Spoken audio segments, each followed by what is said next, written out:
What's up guys, it's me Jeremy. It's no secret that FIZZ is probably one of the more hated champions in League of Legends, and he's especially prevalent now given his rise in popularity and power in the current meta. But Season 6 is the season of champion reworks, and I'm interested to see whether or not FIZZ will actually get a rework in the future, and more specifically if he'll get new abilities. He's certainly a case of a champion that has a lot of things that goes against Riot's design philosophies, and a couple of mechanics that do kind of qualify as unhealthy design. But that said, FIZZ is still an interesting champion and is one of the more unique takes on the assassin playstyle that has had a lot of cool and alternate playstyles be popular as well.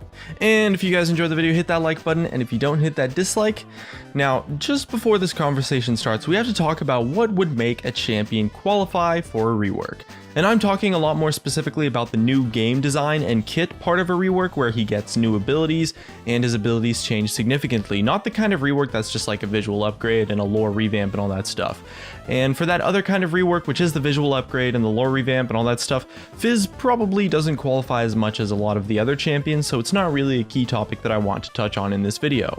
Anyway, when it comes to reworking a champion's gameplay and doing things like giving them new abilities, new mechanics, and a rehashed gameplay design in general, the biggest thing that will contribute to a champion needing a revamp in that category, to put it simply, is if they have problems in the design of their gameplay that Riot views as significant.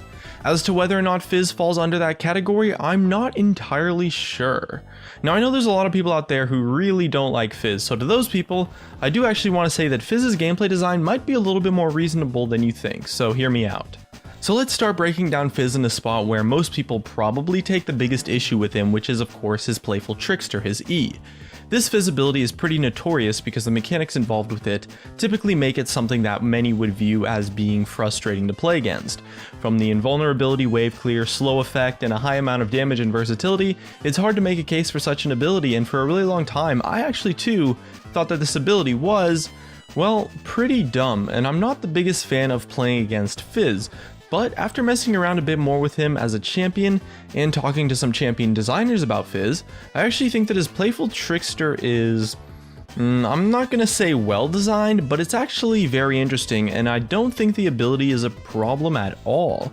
And even if FIZZ does get a rework, it's likely that this ability could remain unchanged. And although I can't deny that this is definitely a frustrating ability to play against, the fact that it's frustrating to face kind of does get complemented by the idea that it's fun to play with and use, and it's a reasonable way to give him the outplay potential that his kit needs to have as an assassin. And it might be a bit weird to think about, but the reason why FIZZ's E is at least kind of balanced, at least from a design standpoint, is actually because of the very nature of it being overloaded.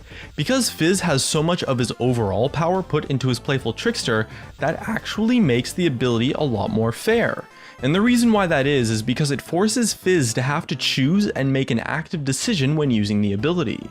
If he uses it as a part of his damage combo, then suddenly he has no escape, since he used it aggressively, and if he uses it as an escape, then he's doing a lot less damage in that situation. And since it also gives him wave clear, it means that he'll be using it in lane somewhat often, which does leave him with windows of opportunities to be vulnerable to ganks and engages. And it's those trade-offs that FIZZ has to decide between when using Playful Trickster that makes this ability reasonable design. FIZZ will, at least in theory, never have a super high burst combo and an escape in a given situation because of the mechanics of his E, and you'll never have wave clear and an escape, and you know, just two of the things that you could get from his E, you get the idea. However, that is kind of just on paper, because the thing is that if FIZZ gets super fed and he no longer needs the damage from Playful Trickster to kill his target, then the ability does become a lot less fair, since the trade-offs all of a sudden become a lot less meaningful. But it is still important for him to have some kind of outplay potential, as that is a really core element of what makes an assassin work, and it's also a part of why assassins snowball like crazy. So in the sense that because he's supposed to be an assassin, this ability is arguably fair to have on his kit. It's definitely frustrating to play against a lot of the time, don't get me wrong, but it's actually some of the other problems with the design of his kit that make this ability and his kit overall potentially worse than it is on paper. Whether or not you think Playful Trickster is poorly designed or not, there are other more significant problems worth bringing up with FIZZ. First off, we have to talk about his passive. Now, this ability might not be poorly designed in the sense that it doesn't really ever cause any unhealthy patterns of gameplay, but what it does suffer from is just a total lack of any interesting traits at all. This is probably one of the most lackluster and in some situations useless passives in the entire game, and a lot of the time it's kind of just bugged anyway. Whether you like or dislike FIZZ, it's important to consider both sides of the story when discussing his design, and the passive is questionable as well, since it doesn't really do anything to contribute to his kit in any way. Half the time it might as well not even exist. Loads of champions in League have super cool passives that do lots of stuff and add in a lot of gameplay elements, and FIZZ's passive does practically nothing, and it's a big reason that might make him due for a rework. A new passive could add a bit more excitement to his kit and give him a lot more depth as well, and with assassins, getting that depth is really important. Most assassins lack a lot of depth in general since their gameplay patterns often come down to just a simple thing of just, they kill their target or they don't. And FIZZ is definitely no exception to that since his ultimate so heavily reinforces that idea, that by making his passive a completely different ability, it could make FIZZ have a lot more complexity and depth, which would maybe be a good thing to give him in order to make him more fun to play, while also giving him more meaningful counterplay too. It's not really an ability that's poorly designed though, since its passive pretty much never contributes to any unhealthy gameplay patterns, it's just that it's an ability that has a lot of room for improvement, and is probably where FIZZ could stand to benefit the most from if he actually did get a rework. So we have his passive as something that is kind of questionable, but what is definitely the biggest problem in his kit, and might honestly be one of the worst designed abilities in League of Legends I have to say, is actually FIZZ's W. And the reason why I say it might be one of the worst actual designed abilities in League of Legends is because it conflicts so much with Riot's design philosophies. Riot has a lot of rules that they set and goals and ideas that they want to accomplish with champion design, and Seastone Trident, his W, actually does break a lot of those rules and directly conflicts in accomplishing those ideas.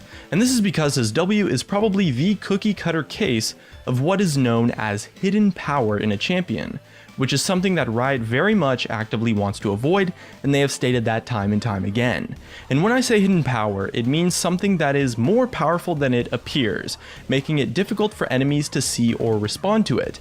And the magic damage that takes over 3 seconds with his W is exactly that. It's unintuitive how much damage you might take from this ability, and it's ambiguous when you take a lot more damage than is apparent, because it feels like the game is kind of tricking you. It's like it's lying to you in a sense that it's so unclear how much damage you're actually taking from this ability.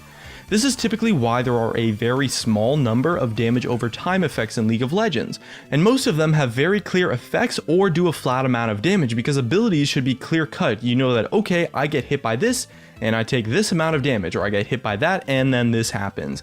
And it's really clear and obvious to you what happens, and it's communicated well, but this W ability is kind of the total opposite.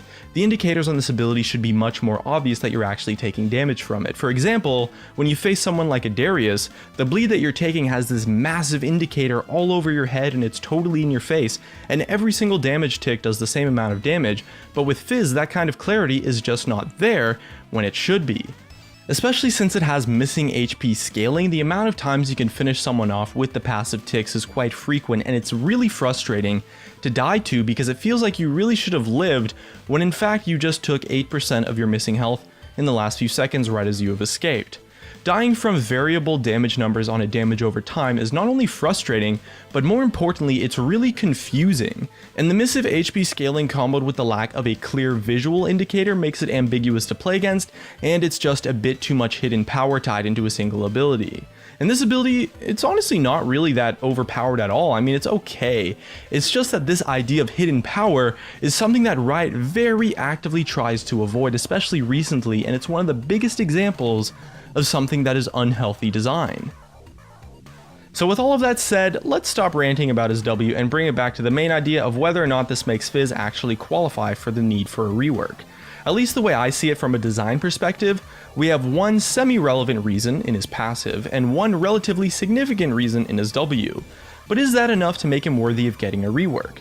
Well, it's not entirely clear. One ability doesn't necessarily make the entire champion poorly designed and unhealthy, it just creates some situations in game that have that type of gameplay.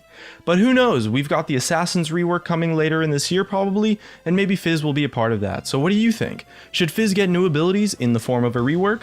Leave a comment, subscribe if you want, thanks for watching, and I'll see you guys next time.